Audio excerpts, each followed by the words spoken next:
When you think of a mentally ill person, what's one of the first things that comes to mind? Well, if one of your first thoughts is dangerous, you're not alone. As far as I can tell from many literature studies and from my own experience, a lot of people hold this belief that mentally ill people are dangerous. But is this actually the case? Well, not really. I'll explain that in a second. But first, I want to show you some interviews I did with some students at the University of Queensland and their interesting responses to some questions about this topic. I interviewed 8 students from different countries and different backgrounds about this topic, and I had 2 goals in mind with this interviewing project. First, I wanted to show that people do have preconceived notions about mental illness, specifically that these individuals are dangerous. Secondly, and my ultimate goal, was to try and change these people's minds. These are my findings. Hi, how are you? Good, how are you? I'm good, thanks. So thanks for being interviewed. So I just want to ask you a few questions about this picture of this person that I have.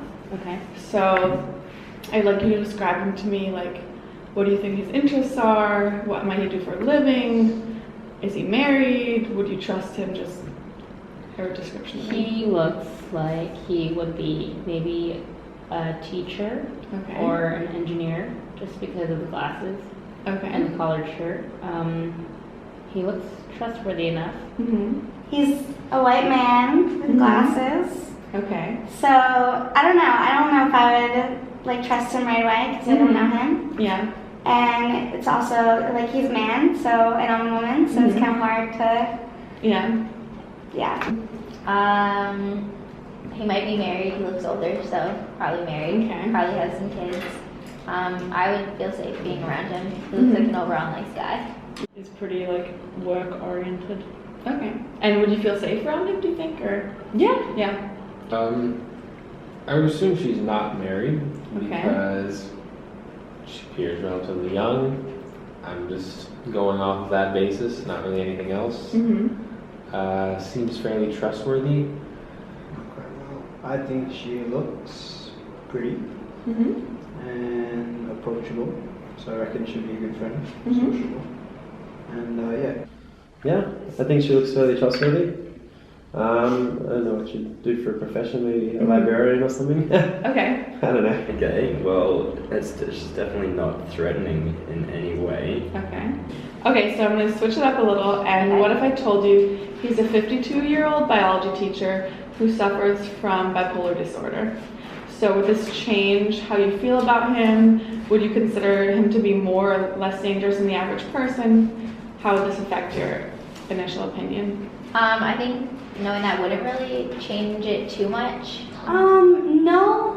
I mean, I don't think he'd be more dangerous. Maybe there might be times, but not just I wouldn't just be like, oh, you have bipolar, you're not trustworthy. But in general, do you think he'd be more likely to be dangerous than the average person, or?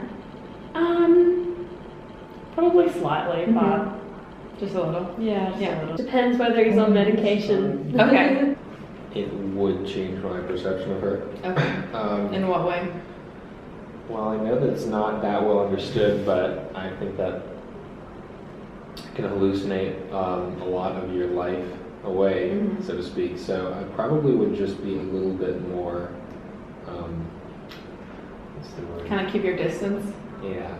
I guess if I've known her for a while, it wouldn't actually matter, and I know what level of her condition, what level it's at. I think there's a certain stigma around people with things like that, but I mean, you can't help but think that they might be a little less trustworthy or a little bit more erratic. So you want to keep your distance a little more? I think you try not to, but I mean, it's in the back of your head, right? Right. So.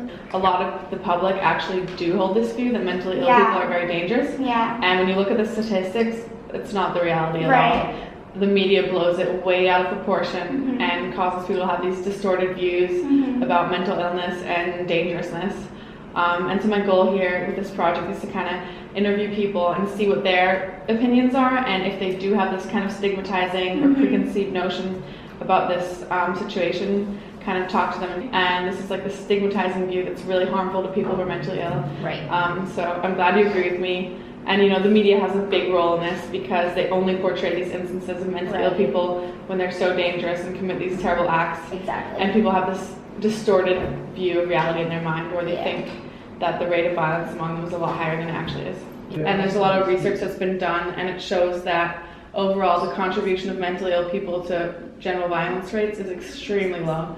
Like most mentally ill people aren't dangerous, and most crimes aren't committed by mentally ill people. So it's surprising that people still think this. And so I've been doing my own research into this, looking at the kind of psychological phenomena behind this. And a lot of it has to do with the media and the views facilitated by the media. Of course, they're only showing the instances where mentally ill people do commit dangerous crimes, So they're just showing that one side of the story. So after doing a lot of research, I know that the reality of the situation is that the majority of mentally ill people are not dangerous. And most crimes are not committed by mentally ill people. There's this huge disconnect between people's views and the reality of the situation. Why is this? Well, there's a number of psychological phenomena that can explain this. One of them is the availability heuristic. The media often dramatizes instances of violence in mentally ill people, and this influences people's views a lot. The availability cascade plays a big role here too, because when the media exaggerates these events, it causes even more stigmatized public beliefs. Because of this, we have an extremely distorted idea about the rates of violence in mentally ill people. We completely ignore base rates of violence, and instead we replace these with our exaggerated, biased views. Another reason we have these false beliefs is because a lot of us don't have any experience with mentally ill people. We are completely disconnected from the reality, so we just let the media shape our opinions. But this is a really dangerous situation. These stigmatizing beliefs can be really hurtful to mentally ill people. They can cause social rejection, isolation, self-loathing, and a ton of other problems. So this needs to stop.